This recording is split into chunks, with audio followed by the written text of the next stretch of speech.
DJ Pointman here. Join Char Willie and Classic Ruby for their radio show, Keep the Beat. They broadcast every Wednesday night at 9:30 p.m. Eastern Standard Time on CRBJ, Classic R&B Jams. There are discussions of the songs, and that can take you back down memory lane. If you missed the live broadcast, no worries. Replays are uploaded on Mixcloud. So, follow JustAskChar Advice Channel on Mixcloud, and you will receive the notification when these broadcasts are uploaded.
Hello, what is happening? How are you?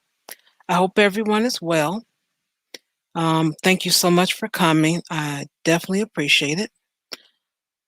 As always, your time is valuable, and I thank you for spending some of that time here with me. Thank you so much. Now, I will apologize here now that I had an emergency today, so I'm not as well prepared as I would like to be. I mean, I have some of the things up, but my thoughts were not, I didn't put them in order. So just work with me, people. I appreciate it. I'll definitely do the best I can. Got a couple of windows open that I usually would have closed, but I got some stuff to do after the stream ends. And I got to work some things out. I had I don't know it's not a pipe burst. Well, maybe it is burst. I don't know. But anyway, it's definitely leaking. So I have like pretty much half the living room is wet. So it's a little burden. I got to replace some things. I got to figure out if I'm going to go through the insurance. Can I go through management? And I just got some things to work out on that. So again, thank you so much for your time. Be patient today with me. I'm sure Miss Ruby is prepared as always. So we may have to lean on her to give us a better presentation. But without further ado, I want everyone a round of applause for the classy, classic Ruby, everyone. Ladies and gentlemen, please welcome on stage.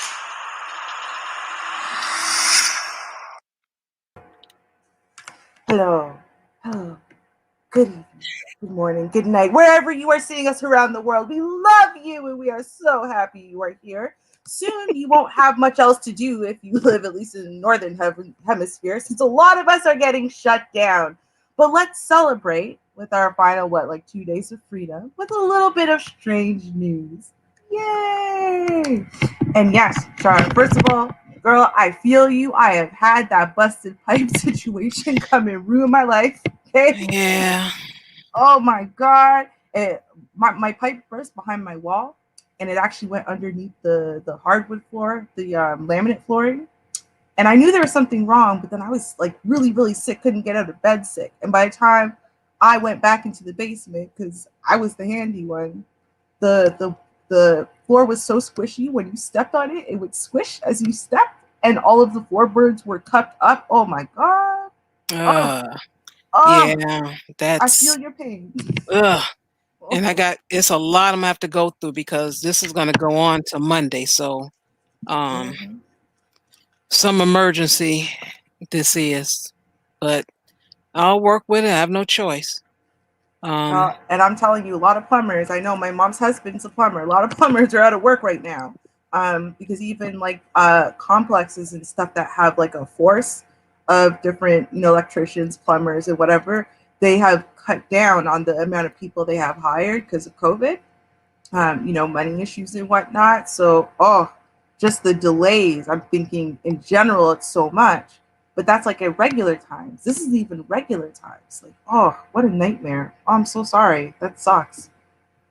Yeah, and I was going to say this. My mind just, I don't know. It's not quite in order. I have it written down, don't have it by me, but let me say this. I want you guys that have asked about Marcia. She was the one that I had on. I interviewed her, just happened to be my hairdresser, and we were speaking about small business owners during this pandemic. I reached out to her and she's recovering from a surgery. She said, one day at a time. Thank you for those that are thinking about her. And she would love to come back on the show when she can. Her business is doing the best that it can. So pretty much everyone is kind of struggling. Um, it's tough. Mm-hmm. It's tough out here.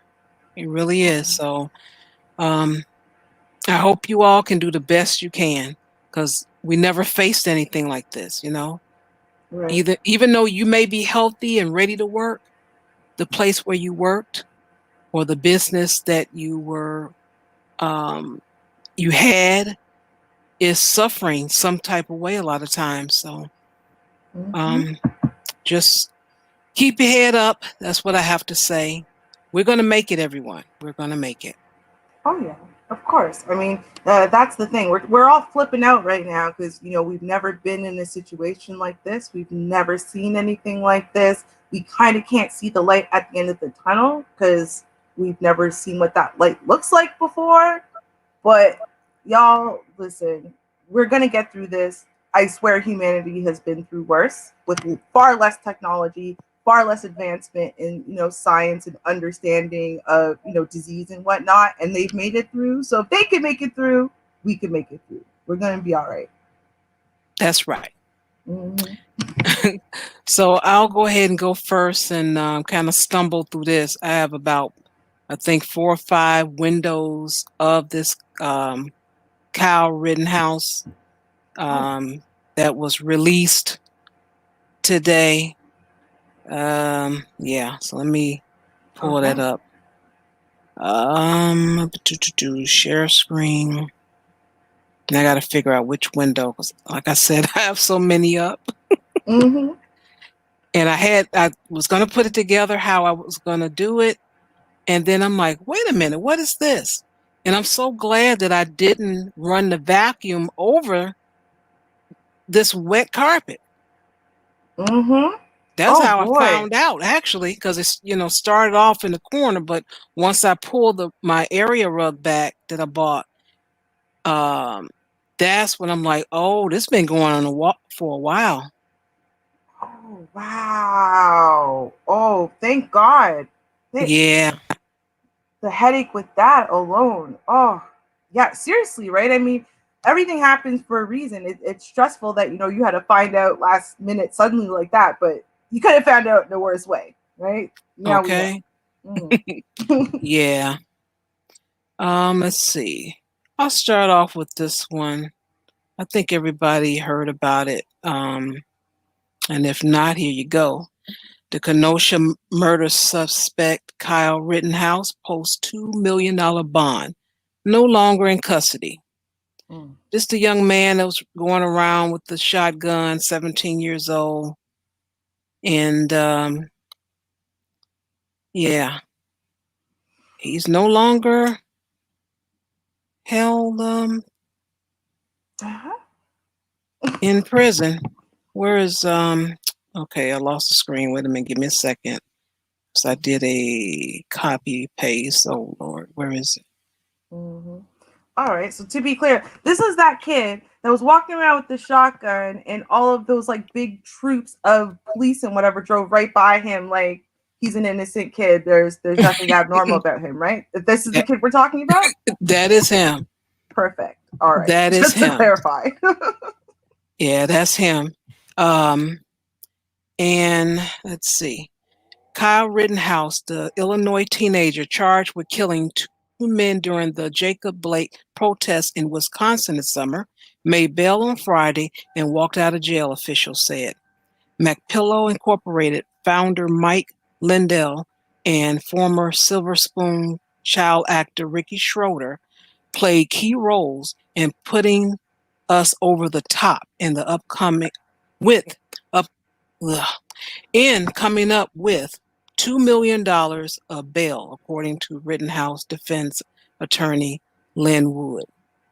Let me show you. Anyone that's about 45 or so, you all know who Ricky Schroeder is. That's this fellow right here. He was a little kid, and I remember watching the show when I was younger. I can't even remember what he did. Did he have brothers and sisters? I don't even remember. But I do remember watching that show. But yeah, now I haven't heard his name in a long time, but he felt enough to donate his money Mhm. to get him out. Oh yeah. Oh yeah. Yeah. Yeah. So tells you where he stands. All y'all who used to love him when you were a kid. It's kind of like when you used to love the Hulk as a kid, and then you found out what he really thinks about you. Okay. Right. That's basically what this is. All right. All right. I got something else about him. Let me pull that up. Let me figure out which screen it's going to be. Look like my internet might be a little slow. Janky. All right. Now they got this ad. You have to go through it, which is kind of cool because it's giving me time to do what I need to do. Nice. Score. Right. Got about 10 seconds left. Let's see. Audio. File. Shoot. Which screen is it?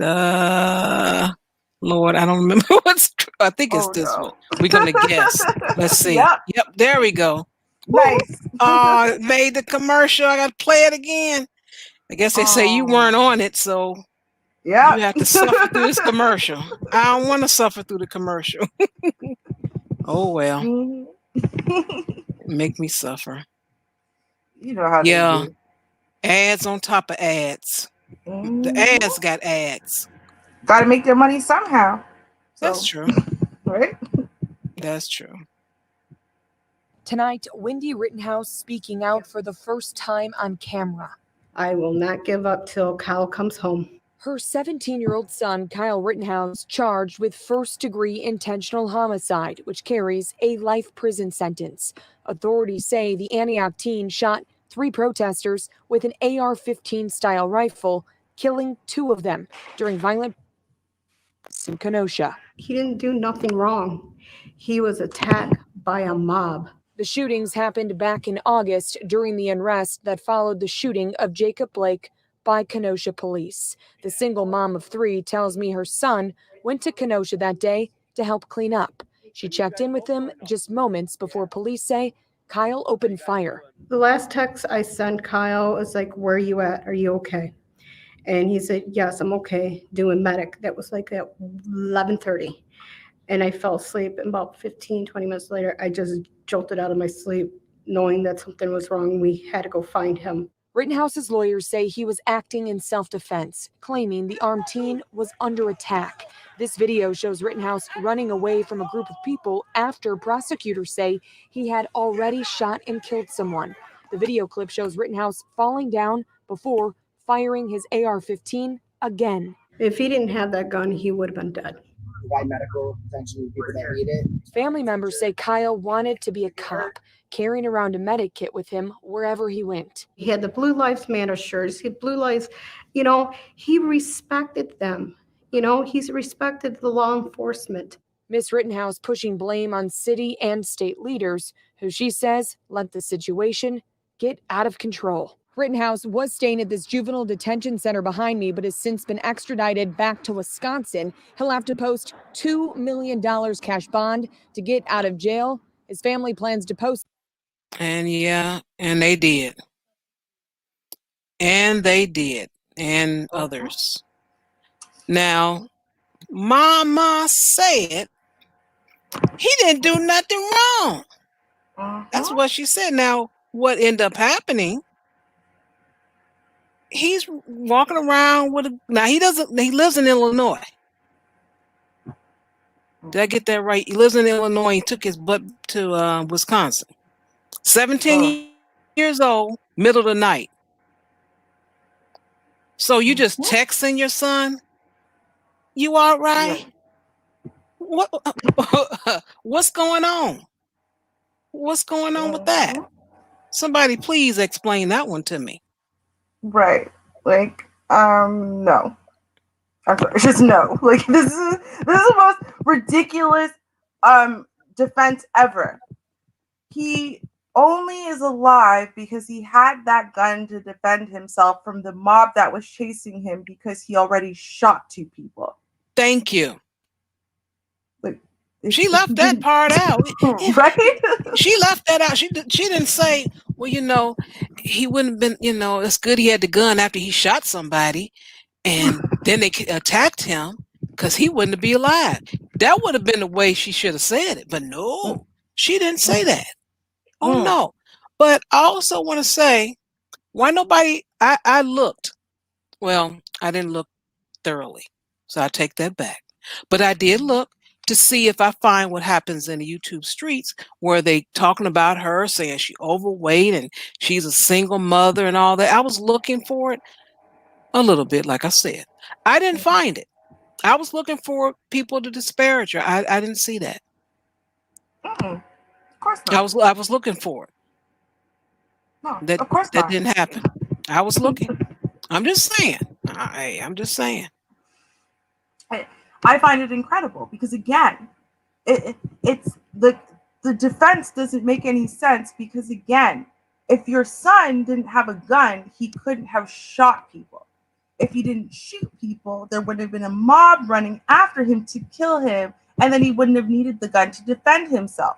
So really, your son should not have had a damn giant, almost as tall as him, gun walking around in a completely different state, city, period, than he lives in. Exactly.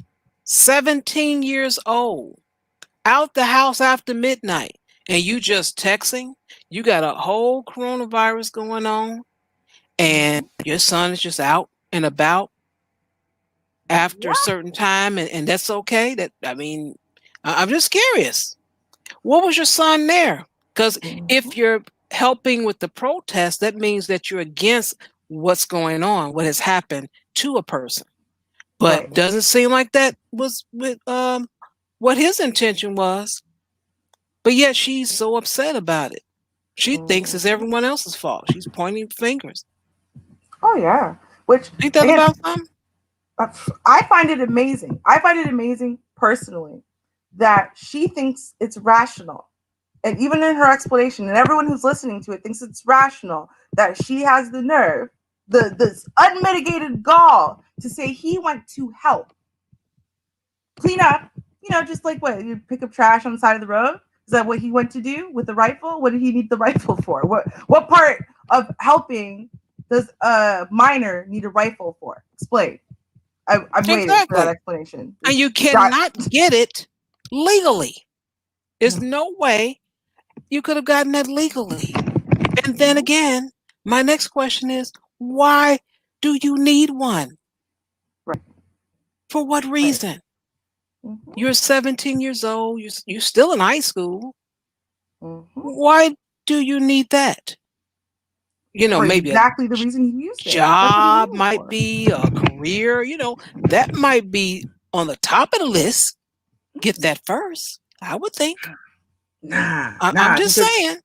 That's what he wanted to be. He wanted to be a martyr and a revolutionary. That's what he wanted. This is why he left his house. She knew this is why he left his house, right? Oh, He yeah. wanted his stripes or his bars or I don't know what the hell you get with one of these racist organizations. This is what he went for. And yeah. unfortunately, they train them. See, well, we don't realize, right? Because we understand that with like Al Qaeda and these other groups, we understand that they find the vulnerable teens who are a little angry at something and then manipulate their minds into walking into somewhere with like a suicide bomb on. And what we don't realize is they do the same thing to these kids, Yeah. right? This kid clearly doesn't have a father because where is he in this little speech the mother's making? Oh, nowhere? Yeah. Doesn't Not have a at all. father. Kid's angry as hell, right? And what happened?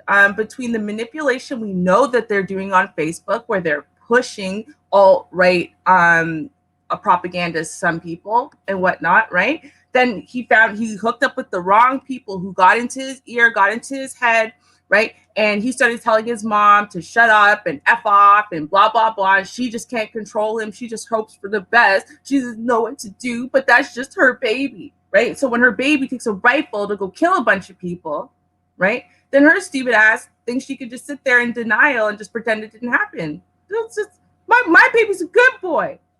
But right. He hasn't been a good boy in a long time. He hasn't been a good boy in a long time. Probably since he was 5. Hopefully this will come up. Let's see what happened. This is one more August, Kyle Rittenhouse went to I want to Kenosha, play. Wisconsin. BLM Oh, rioters good. were Okay. torching used car lots and furniture stores, and Kyle Rittenhouse wanted to defend businesses that were still standing.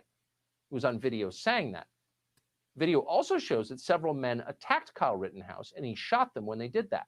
Rittenhouse has been accused of murder, first-degree murder. His attorneys say it was self-defense. What is clear is that there's no evidence whatsoever that Kyle Rittenhouse had anything to do with white supremacy. No evidence at all. But in September, the Joe Biden campaign posted this video anyway. Watch. Now that's how he set it up. Yep. Which is all incorrect. Just saying, he set it up. But okay, we're going to go ahead and listen. Are you willing tonight to condemn white supremacists and militia groups and to say that they need to stand down and not add to the violence in a number of these cities, as we saw in Kenosha?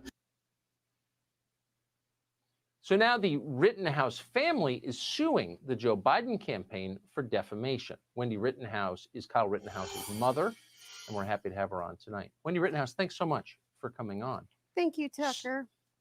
So what did you think? And you've got a lot to think about, obviously, at this point in your life. But when you saw the Joe Biden for president campaign smear your son as a white supremacist, what was your reaction? How dare him do that to my son? That's my son that he did that to. And I'm not going to back down from him. And he is not a white supremacist. He's not a racist. He's my son. And So what position is that? He's your son. Okay. There's all men are somebody's son. So now what, lady? Get out of here with Right. that. Know Right. him, and he is none of that what Joe Biden said. So there's no, as far as I know, and we looked today, but I don't think there's any evidence at all that that's true. I don't think there's, online evidence or video evidence showing your son endorsing extremist racial positions. Is there? No, there isn't. Kyle, he's a caring young man. He went to Kenosha to help people. And Yep. what Joe Biden did and showed my son's picture, his image, and labeled him as a white supremacist, I will take him down. Oh, Well, she's he's not gonna the take only him one. I mean, down, the people everybody. on Biden have casually attacked Yeah. very many people with that label, Yes. which is a very serious thing to call someone, as you know, in this country. The FBI will investigate you for it. So it's not a small thing at all. Why do you think he did that? Because to win the election, Right. cheaters don't win. And he used my son's Trump image did. to get votes. Yeah. Lady, Right. I can't even. Right. I just can't. I can't. I just can't. Your son's image is there because he was out late at night in a protest with a darn rifle shooting. Right. That's Like, why. please don't act like your poor son was like millions of black kids have happened. Just happened to be black in public. So your kid just happened to be white in public in the wrong place at the wrong time. And they just for no reason. I mean, he was just walking with a lollipop. It was 3:00 in the afternoon and they're accusing him of some crime he clearly didn't commit. Like, spare me. Stop it. Like, no. She says, that's my son. How dare I would take him down. So I guess you didn't vote for him. Well, Right. It didn't matter because Nope. it looks like he's going to get the White House anyway, lady. Right. That's my son. He is a caring. He went down there to help people. How? Help who? Right. Please And explain that. to be fair now, she said he went down there to help clean up. That's what she said. Now, even this Okay, dude that let's use her reported, words. right, Mhm. that's what she said. But the dude who just reported said he went to go defend the shops. Wait, hold on. Like, even this guy is saying that the mother he's about to interview is delusional. Like, lady, you're out of touch. You don't bring a rifle to help clean up. This doesn't make any sense. But does a rifle now, it has like a nifty little feature at the bottom. It picks up trash. It dispenses garbage bags. Like, what? How does it? It's a broom. Right? Like, it doesn't have clean up what? This woman is so delusional. She is so delusional. And the thing is, what I think is amazing is she has a very, very inflated sense of self-importance. Like, her and her kid are the only thing that has been blasted on the news over the last any period of time. Actually, to be honest, when I saw the title of the stream, I was like, wait, is that kid? Maybe. Oh yeah, it is. It is. Oh yeah, I remember him. Oh yeah, I didn't really like. He was not like the clincher of the election. Like, lady, really? Come on. Yeah, just ugly and ridiculous. Mm-hmm. Lady crazy. Now, the son, this is of course a little bit before he got out. He said he don't regret it. Mm-mm.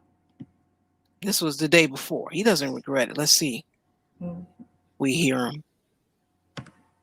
I don't know. 17-year-old charged in the fatal shooting of two men during a protest in Kenosha. Kyle Rittenhouse admitting to the Washington Post he bought the gun he used with unemployment money from the pandemic. As Christina Benzels explains, he says he doesn't regret it. He says he was simply protecting himself. Kyle Rittenhouse speaking out for the first time. I do consider myself patriotic. This in an interview with the Washington Post. The 17-year-old from Antioch, Illinois, is charged in the fatal shooting of two men in Kenosha during a demonstration to protest the police shooting of Jacob Blake.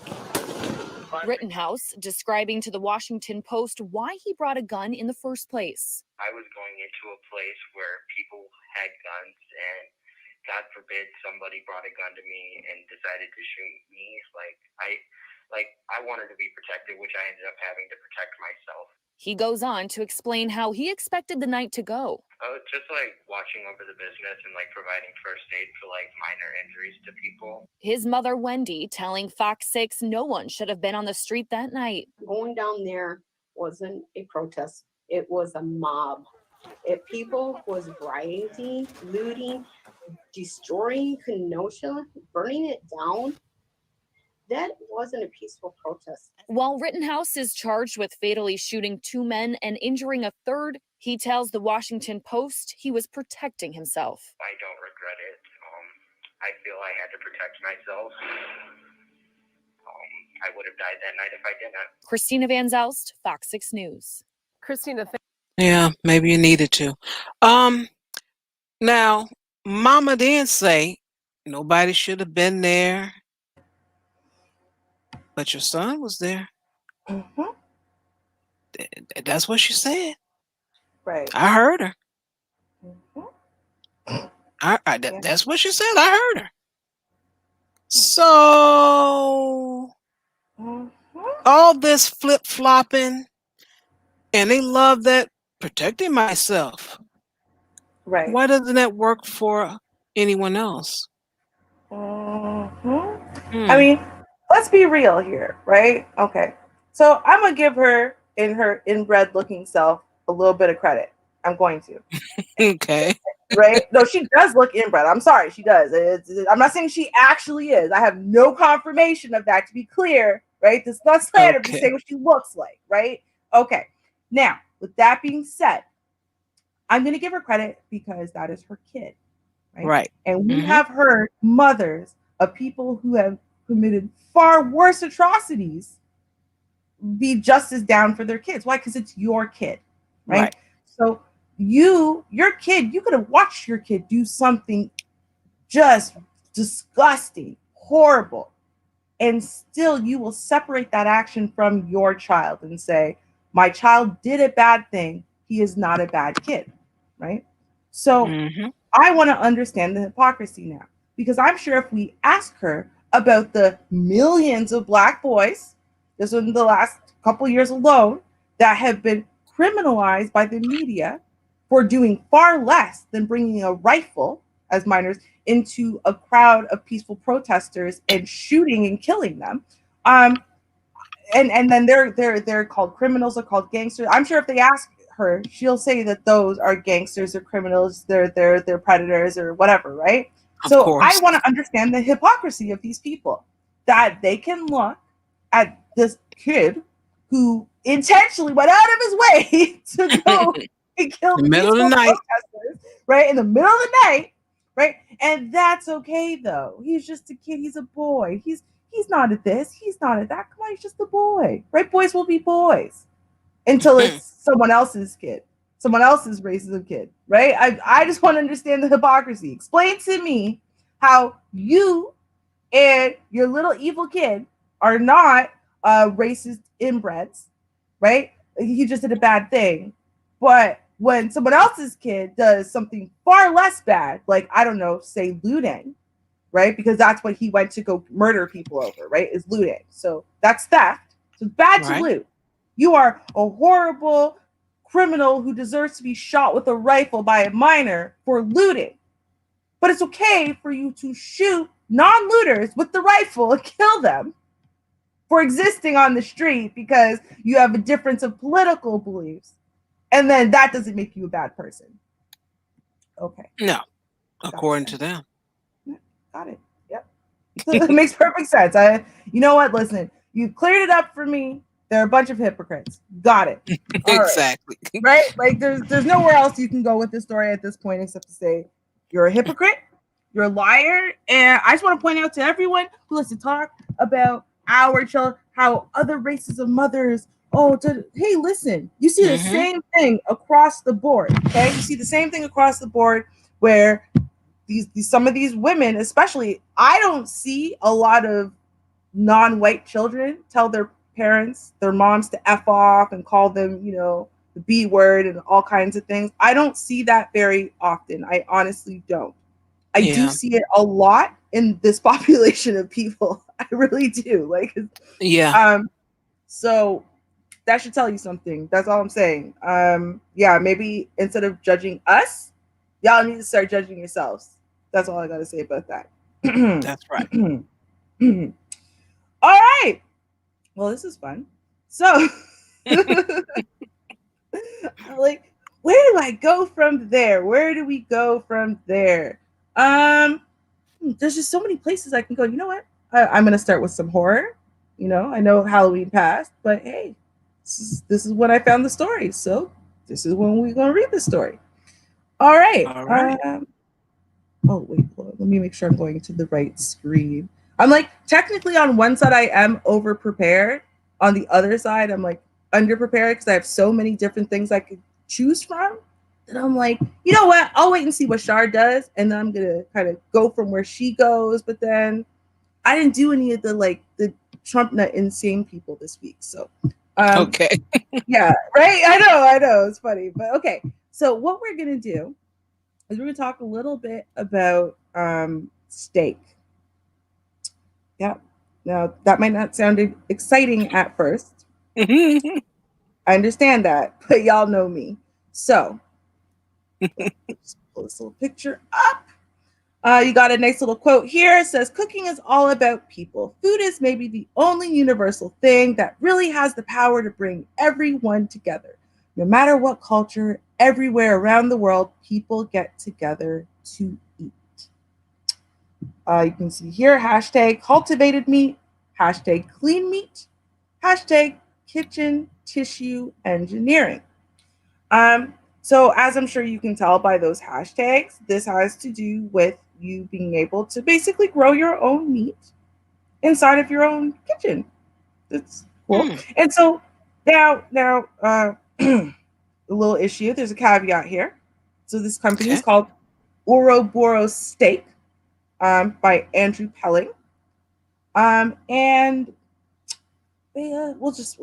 not going to ruin the surprise. I'll just tell you. The saying, "You are what you eat," may soon become a lot more literal. A DIY meal kit for growing steaks made from human cells was recently nominated, I swear to God, was recently nominated for Design of the Year by the London-based Design Museum. Okay. To be clear, all of the pictures I'm going to show you that are in these tweets are actually from that museum. So you've got, and they're actually on display, so we're all clear. Yeah. Named the Ouroboros steak after the circular symbol of a snake eating itself tail first. That's not the hypothetical kit would come with everything one needs to use their own cells to grow miniature human meat steaks.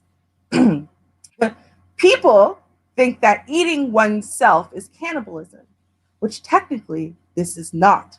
Grace Knight, one of the designers, told Zine magazine.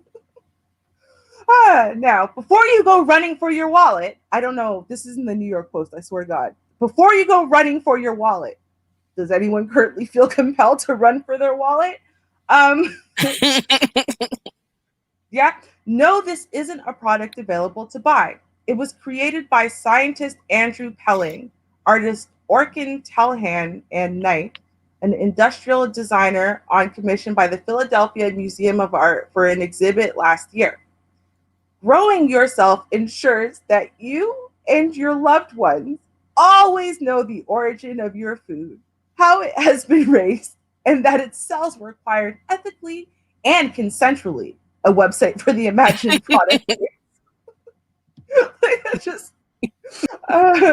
The project was made as a critique of the lab-grown meat industry, which the designers told Zine magazine is not actually as animal-friendly as one might expect. Shocking. Okay. Lab-grown meat relies on fetal bovine serum for animal cell cultures, though some companies have claimed to have found alternatives. FBS is made from calf fetus blood after pregnant cows are slaughtered. Okay. I mean, no one likes the idea of, necessarily calf fetus blood slaughtering cows, whatever. So this is a little bit of the serum that they're talking about. So now, lab-grown meat has not yet been approved for human consumption, though some products could hit store shelves in the next few years. As the lab-grown meat industry is developing rapidly, it is important to develop designs that expose some of its underlying constraints in order to see beyond the hype, Pelling told DZ.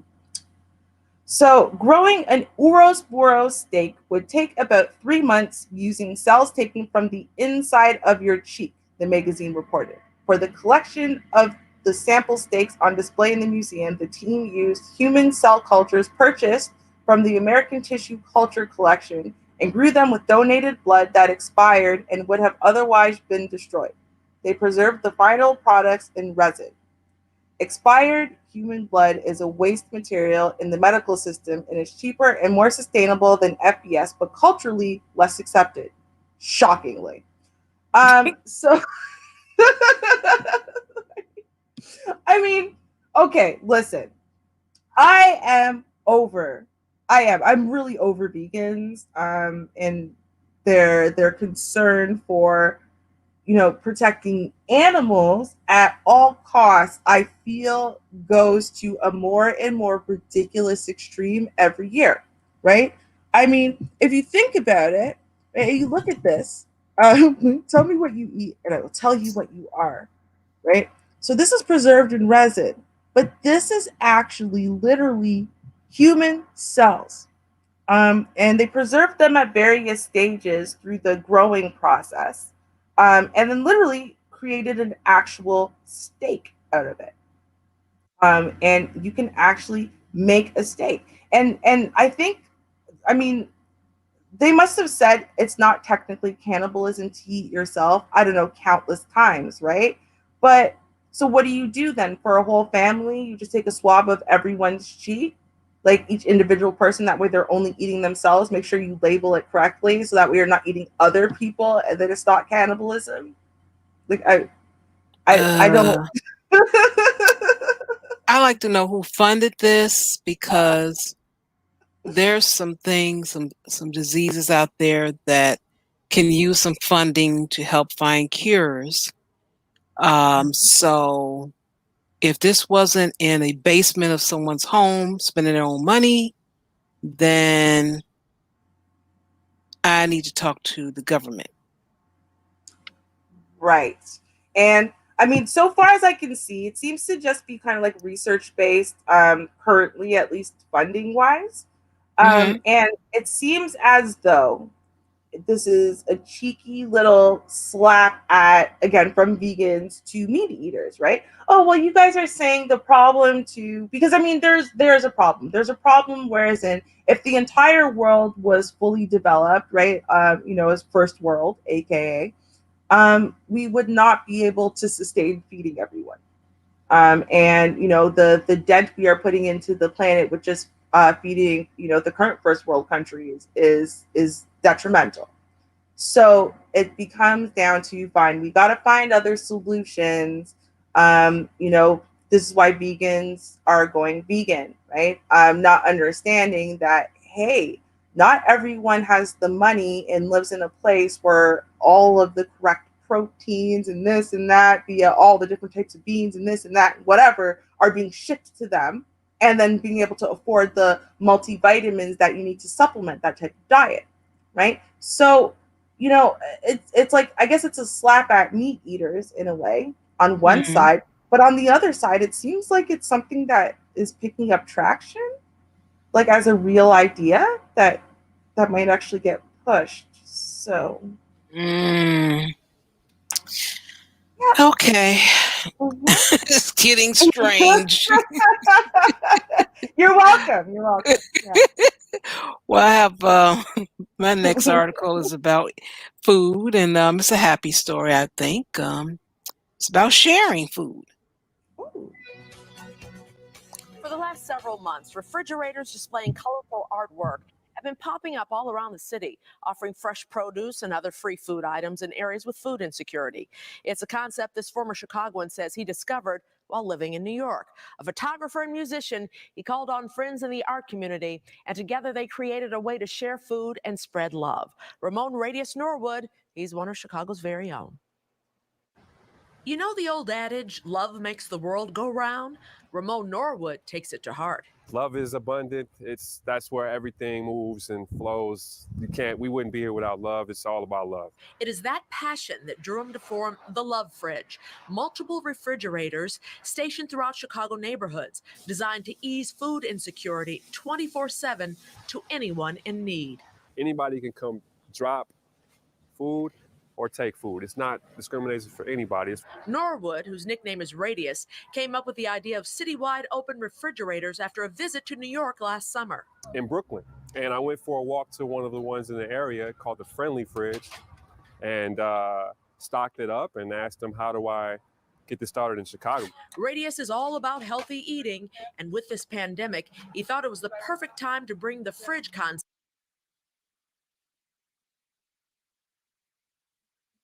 All right, so that's all you're gonna let me do? For the last several. Or you're just gonna repeat it? What you gonna do? Stocked it up and asked them, how do I get this started? This is all about healthy eating, and with this pandemic, he thought it was the perfect time to bring the fridge concept back home. In July, through Instagram and the web, Radius and some of his friends launched the Love Fridge. These welcoming refrigerators are stocked with milk, eggs, cheese, and even cooked meat.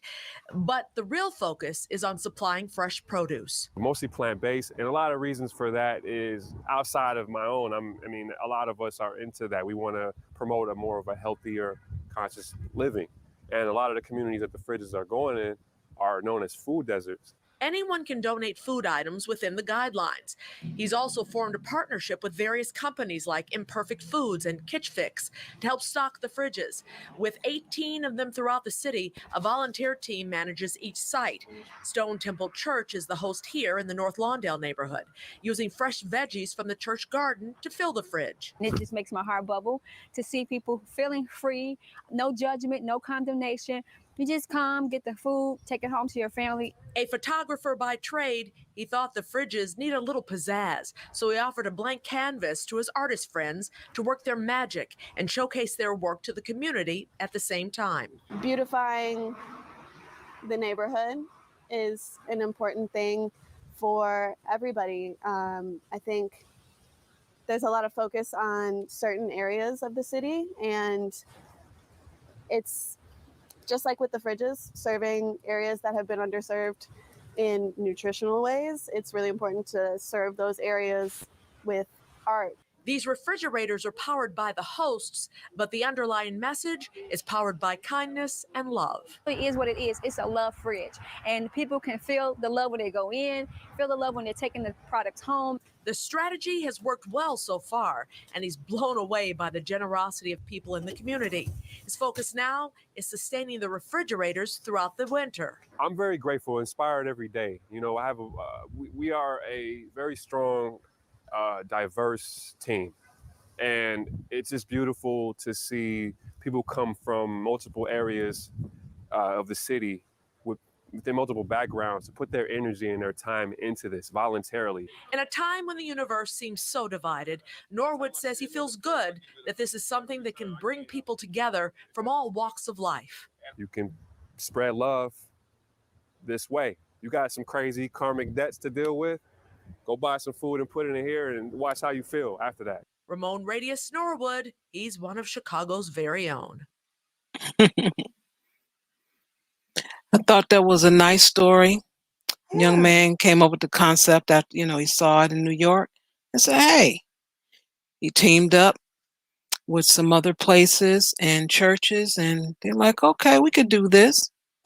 Because there are a lot of people that don't have money for food. They have just enough to cover their living expenses as far as their rent. Because there are a lot of people living with other people. And financially, you only get one set amount. Doesn't matter how old you are. If you're able to get a particular amount from the state, it's going to be one particular amount. That's it. It's not going to go up no matter where you live. You can go to the suburb or in the hood. You only get that one check, and that's it. Make it stretch. Do whatever you need to do with it. So I think that's cool that he's able to team up with people, and people in the neighborhoods, they can go to those fridges and get something. Because there are a lot of people now that are, furloughed, laid off, and all of those things. And I'm hearing the numbers because I listen to the news in the morning, and a couple of people I actually know, have talked to, they don't have the job anymore. The unemployment is running out or out. Savings, they just on the, verge of homelessness, so it's really tough out there. And I just thought this was a very nice story to share. What I like about it is it's different than a food bank. There seems to be a lot less shame associated with it, and it's more like you could be showing up to the fridge to put in or to take out or to do a little bit of both, right? Like maybe you hit up a store that had a whole bunch of milk on sale, right? And that you could afford. And so you go to drop off some milk inside the fridge, and then the fridge has got, some vegetables you couldn't find. And that you can't afford now because you bought the milk, so you can take the vegetables. So, it's not going to, and it's not limited to just people who qualify based on income, right? Because we all know that nowadays your, supposed yearly income doesn't count for jack because you might have been out of work for most of the year.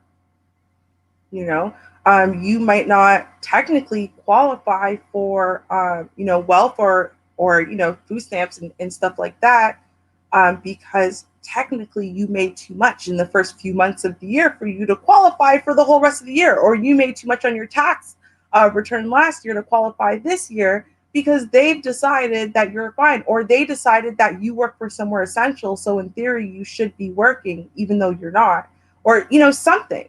There's all these reasons why we don't understand why people are falling through the cracks. And so this is something that it's not full of shame. It's not, government modified and whatever. And I think that when you let it be kind of free like this, people actually do end up giving more.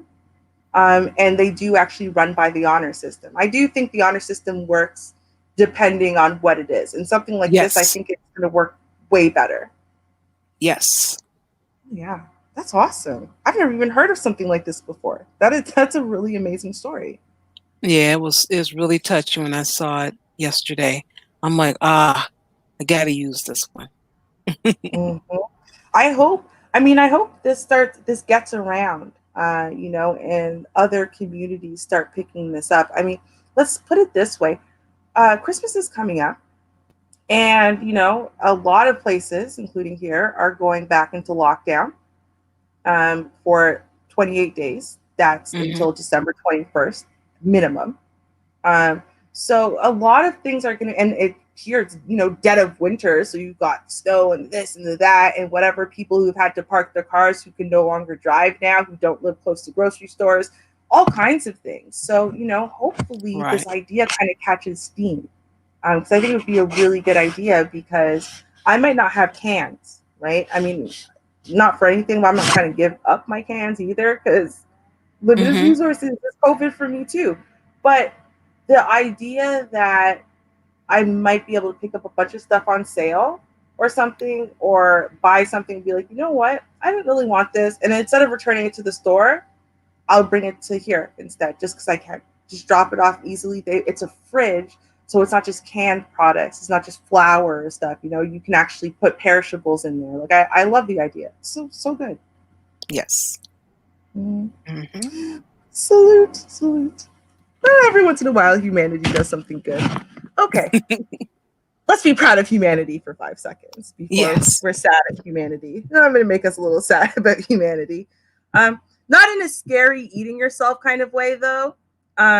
But it does kind of relate to COVID. So let's talk about lonely hearts. Yeah, that's right. talk about lonely hearts. Because if you didn't know, there's a lot of lonely people right now during COVID. A lot of lonely people. I mean, there were a lot of lonely people before, but the isolation from COVID is making things significantly worse. And so something like this might be just the solution you were looking for. That's right, people. So what you're seeing here is a robot hand, just a hand. Take a romantic stroll with this robot hand. I love humans. Like, seriously, we never fail to make me happy. Thank you, humanity, for always making me smile. Now, so these are scientists in Japan, okay? Now, they have built this Lonely Hearts hand, shall we call it, right? And it does see certain things, right? So it pulls you on your arm too quickly. Like, like let's say you're walking with someone, right? It's going to pull you back and be like, hey, man, you're walking too fast for me, for example, right? So this hand, developed by scientists, it's not currently for sale yet. It's called the Osampo Kanojo. There you go. Which roughly translates into my girlfriend in walk, is meant to feel and even smell like a romantic partner from the forearm down, according to CNET. So the idea supposedly is to provide some comfort and companionship to the world's lonely, especially in isolation during the COVID-19 pandemic.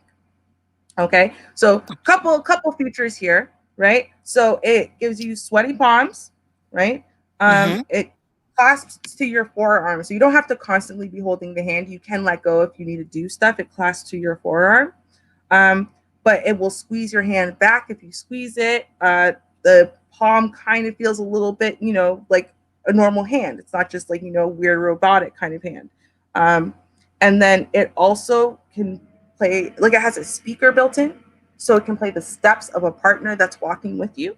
So it sounds literally like someone's walking in tandem with you.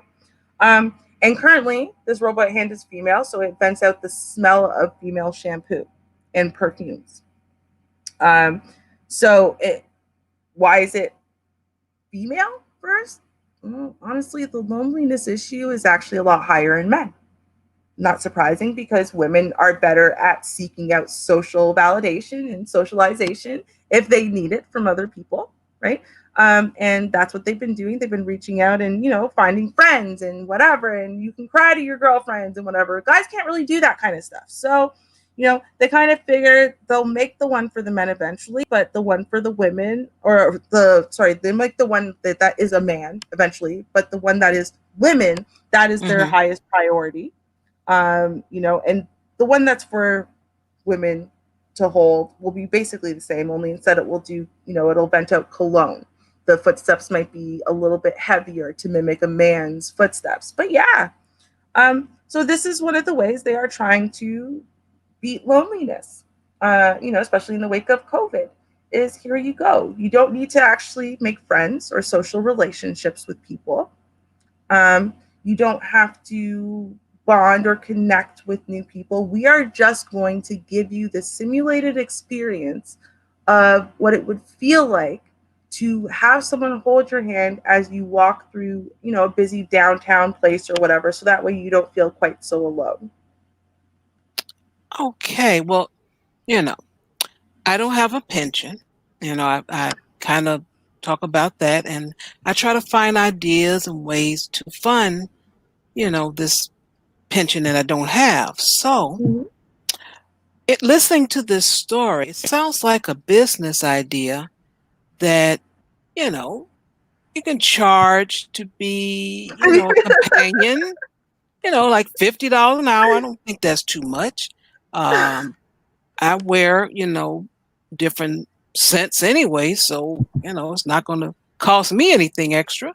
I'm going to get a little exercise, walk with the person. I'll hold their hand. Now, that, COVID is here, I may have to wear some gloves. So, we might work that out. We'll figure that out, what we can do. Of course. Added expense. I mean, listen, I remember your robotic girlfriend cleaning service that you. Oh, yeah. 1888 clean bot. Oh yeah. Yes, exactly. So that was my little mini one related to COVID. Now I'm going to talk about a blunder related to COVID. Because see, here's the thing. What we need to realize is that the world is being consumed by COVID in such a way that people aren't thinking effectively. Maybe it's because there's less people working on the boards of things and whatnot, or I don't know. Maybe it's because there's just so much fear built in. I don't know. But I feel like the reason why I wanted to put these two little clips together is because I feel like the Freudian slip that happened with this advertising campaign is still connected to a kind of loneliness. Now, before I actually talk about the news aspect of the story, because what we find out right at the very beginning is that this particular ad has been mocked on many of these late shows. Many of these late shows. Go BC in Canada, right? But I wanted y'all to hear the joke before we talk about what we're talking about. You can get a look at it. All right. Ready? Yes. All right. And we wanted to show you this. A company in Canada is getting a lot of attention online for its sign encouraging people to wear a mask because, well, you'll see it when you see it.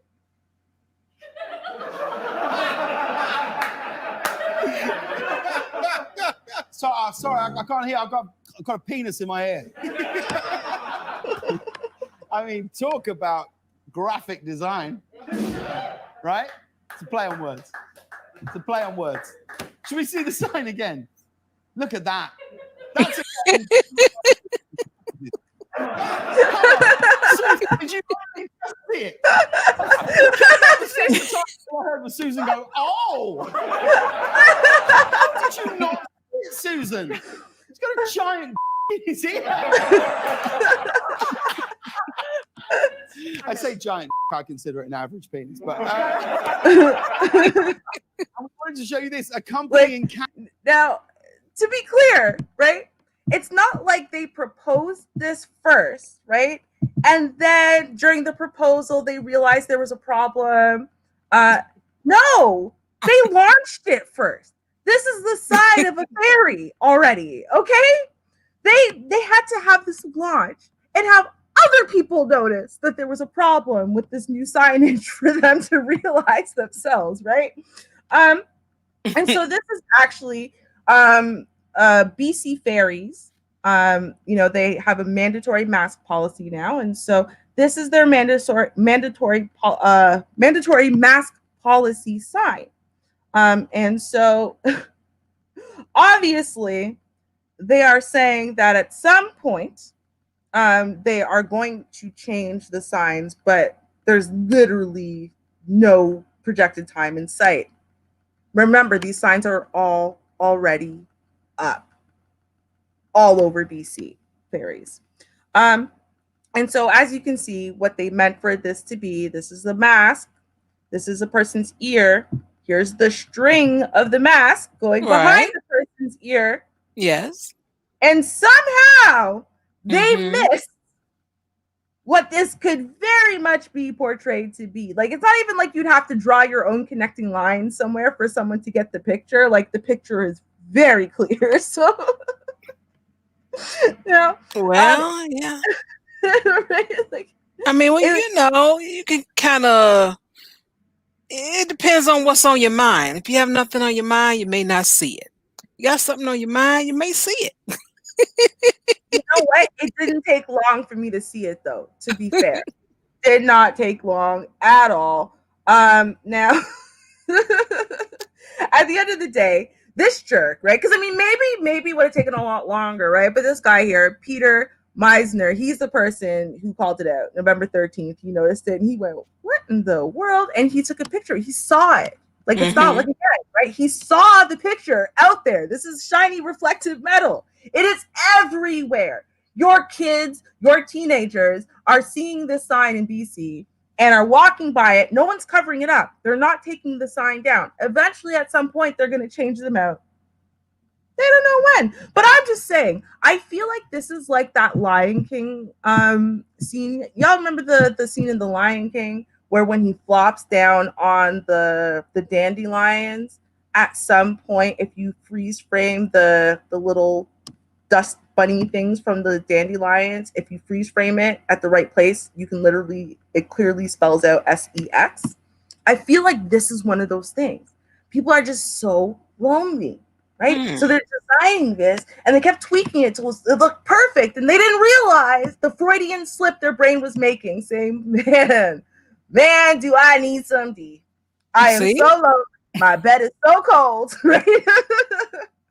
See, I told you depends on what they got on the mind. True. See, but I think subconsciously, a lot of people are lonely. If we get them the Japanese robot hand, we'll stop getting signs like this. That's all I'm saying. Yeah. I agree. I agree. Okay. Well, speaking of signs,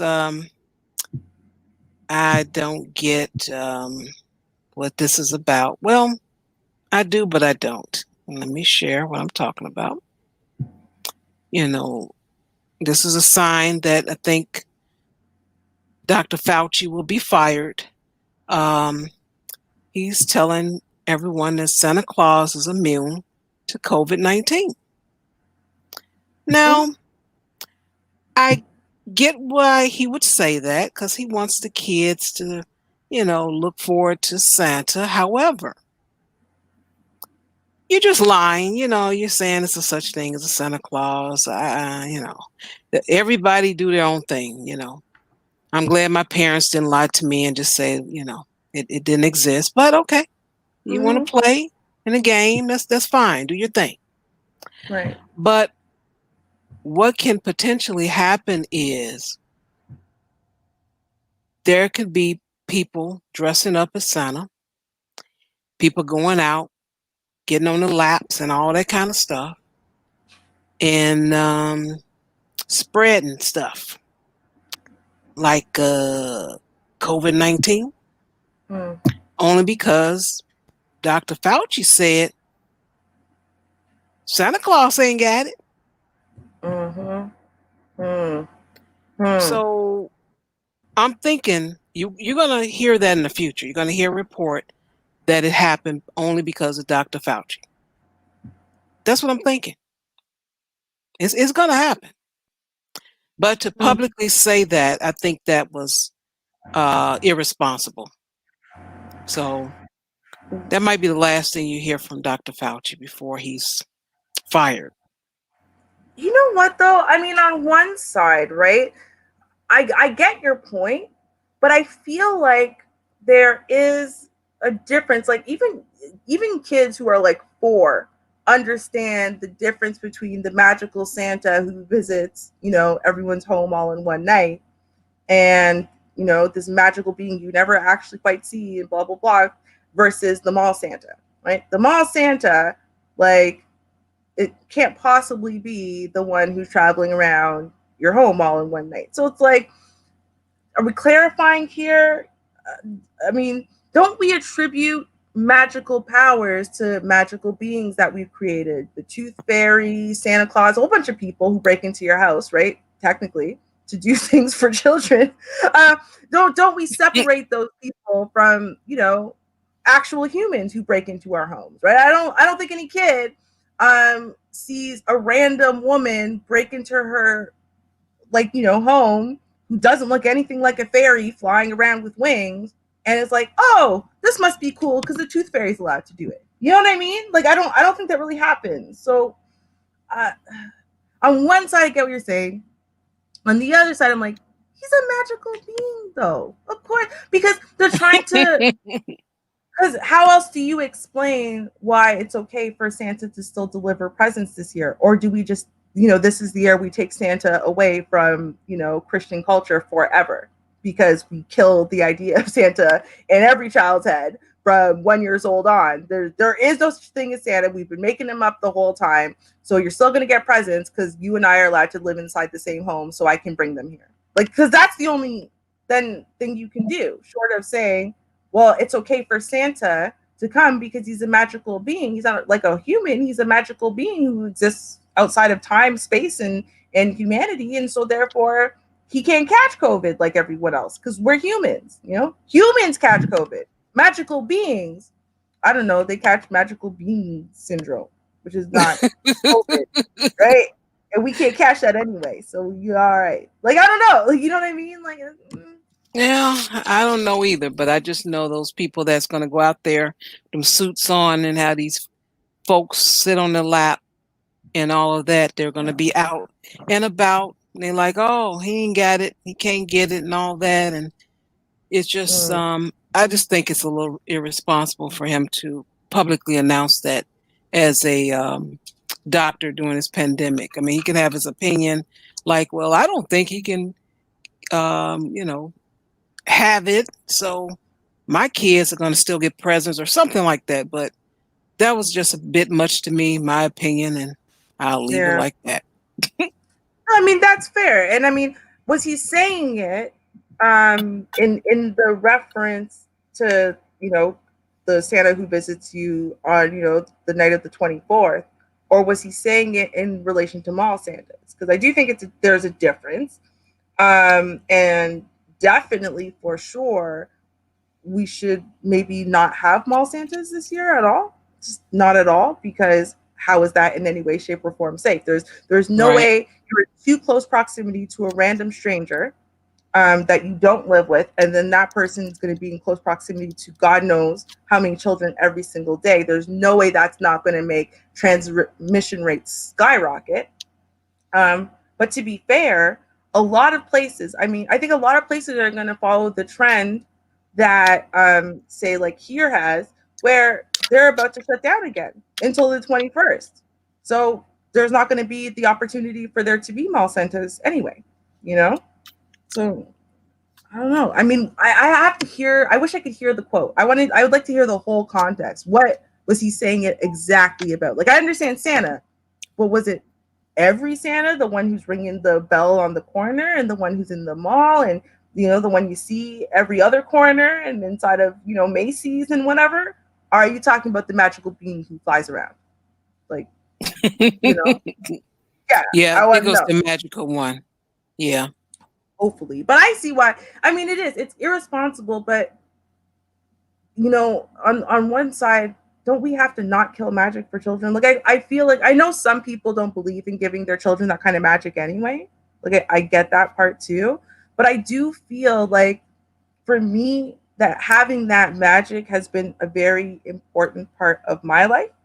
My parent on one side is still magic to me. Like, I'm positive that Santa might actually maybe really exist at her house, because I have literally come over there and crashed on the couch. Like, that's right in front of the damn Christmas tree. When I get there at 5 o'clock, 4 o'clock in the morning or whatever, right? Because I've finally done wrapping, done my stuff, whatever. So I got there. Now I'm going to crash to wake up, open presents with my baby sister. And I would literally, there's no extra presents on the tree. Everything's cool, whatever. You know, I'm sleeping on a couch, not even sleeping that deeply, really, right? And somehow I open my eyes in a few hours, and there's presents everywhere. There's stuff on the Christmas tree. There's deer prints on the balcony. The cookies eaten. There's a half-eaten carrot on the balcony. I'm like, how did you manage? Right? How could you possibly have managed all of this when I am literally sleeping on the couch by the door to the balcony? So you couldn't have gotten out there with it. And it's not a quiet door. How did you manage this? Like, to me, this is magic, right? So that magic, I feel, is really important. And I do feel like, you know, for those who think that the magic's important, it's important to find a way of keeping the magic alive. But then, you know, it is important to protect public health, because we understand people are idiots and will drink hand sanitizer because Trump said that it will cure them of COVID and protect them, right? So exactly. Yeah. God, humanity, they tickle me. I don't even know what else to say. They just tickle me as humans. Yeah. Well, now we're going to talk about another way. Honestly, I swear to God, to me, this is just another way that people are dealing with the pandemic, Okay. but that's going to have long-lasting implications. And so we're going to talk about, well, basically it's the same topic, but a little bit different. So the first thing is that in Canada, right? So we talked about America, how America has decriminalized everything from heroin, crack, cocaine, all everything, right? In Oregon. Well, in Canada, and this is in BC here, they have decided to not just decriminalize, but basically make it medicinal the way you would make marijuana medicinal, make psychedelic mushrooms medicinal and available to people who suffer from certain psychiatric disorders, major depressive disorder being one of them. So if you have intractable depression, medications haven't been working, therapies haven't been working, or intractable anxiety or whatever. Since research has actually shown that psychedelics do treat depression, they have actually started to allow people to be treated with psychedelic mushrooms. Now, they have actually been, since the summer, allowing people who are terminal to get psychedelic medications. And that's probably because, we also kind of do support the right to die in certain places. So it's kind of like, well, if you're allowed to die, you should be allowed to take some shrooms while you live, right? I mean, we kind of hypocritical for us to say one is wrong, but the other one's not. Right. So, I think that I kind of get this one. I get this one where we're like, okay, you know what? We're going to treat medical conditions like depression because the research has proven that this helps depression. What? Oh, okay. We are going a step further. Of course, we're going a step further. Why wouldn't we go a step further? All right, ladies and gentlemen, legal ayahuasca churches are spreading across Canada. Ayahuasca. Ayahuasca. Y'all know that stuff. People go to the desert and get Sherpas or whatever to lead them on, psychological Sherpas to lead them on their journey, right? Yeah. Now, a sixth religious group in Canada has been granted an exemption to use a hallucinogenic tea known for causing visions and vomiting as part of its ceremonies. Okay. Oh boy. Ayahuasca churches. This is proving to me, first of all, right before we even move on, that literally anything can qualify as a religion. Literally anything.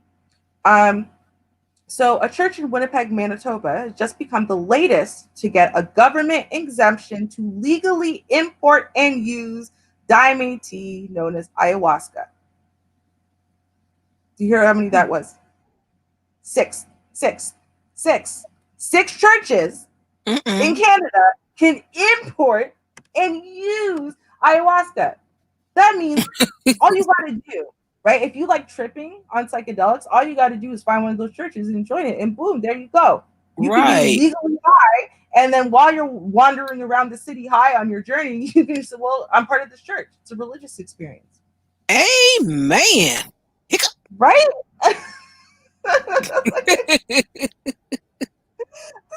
It's so ridiculous. It is so, because anyone can join a church, right? It's not like this is somewhere where a doctor's evaluating you and based on all these factors, they are deciding, okay, you would be a good candidate for this. Anyone, people who this would work terribly for can join this church and just be on ayahuasca. Yeah, that's right. And it's being imported in. There aren't actually limitations as far as who can and can't take stuff inside the church. They have no way of evaluating this. They're trying to be, I guess, forward thinking, right? So Quebec, Toronto, now Winnipeg. So that's where currently you can be. So if you're in Toronto, you're in Winnipeg, right? You're in Quebec and you're tired of COVID, tired of being locked down, just go join this church. You can take a trip in your head to God knows anywhere every week. 5 times a week if you want, legally, for real. The doors are open. Remember that on average, these ceremonies last about 6 hours. Okay. No. And It's worse than a Baptist church. Come on now, 6 hours? Well, trust me, you're not going to notice. First, you're going to puke and do all that stuff, right? And then you're going to be out of your ever-loving skull. So 6 hours, you're probably going to be like, that's it? Like, you're bored. You've been stuck at home for like a week. Now you only get a 6-hour trip. You're going to be on the mountaintops and, you visit Mars. I don't know. Wherever you want to visit, I guess, in your brain, that's where you're going. And you'll probably think you might be there for days or weeks or months, as long as your vision needs to last, like in your head, right? I know. Like, it's one thing, like I said, it's one thing for us to clear this for terminal patients, right? It's one thing for us to clear this under medical supervision. I do know English, I swear it's my first language. Supervision. For certain people to use the psychedelics and then to be being monitored by like a physician. It's going to help you, right? Because they basically take the shrooms, they put it in a tea, right? Just like they would with the ayahuasca, and then they help you. But for them to be sitting here and kind of bastardizing this with these churches, I think that these churches are going to end up being dangerous. I really do. I think they're going to end up being dangerous. This is not just communities that might have a history and a long-standing understanding of it. Like, for example, indigenous communities, this is just any church. Like, if I can go get the exemption. I can, as long as I have a church, I could go get it. I could get the exemption, and that's it. Just start feeding people this tea. Yeah. So there you go. I know it sucks. We're about to get locked down, people. So you have until the end of tomorrow, technically, for you to go wander about and go find the ayahuasca church and get yourself on the membership list. And there you go. Good to go. That's a darn shame. Right? Are they taking donations too? Probably. I'm gonna say probably. I mean, at this point, they're studying MDMA and, basically anything that, alters your brain. So I'm going to guess that they are taking donations somewhere. Now, the churches, I'm sure they're taking big donations for a little bit of backdoor tea. You know what I mean? Dang, that's messed up. up. Come to service. Yeah, don't have to come to service. $1,000, whatever, that's going to get you a month of your tea. Y'all know it's happening. Y'all know. Stop saying because it's the church, it's religious and holy and moral. Y'all know that's not true. We've done enough stories on pastors and preachers and all kinds of stuff for us to know that that's not true. Okay. Just so you know. Ooh, keeping it real, gone wrong. Right?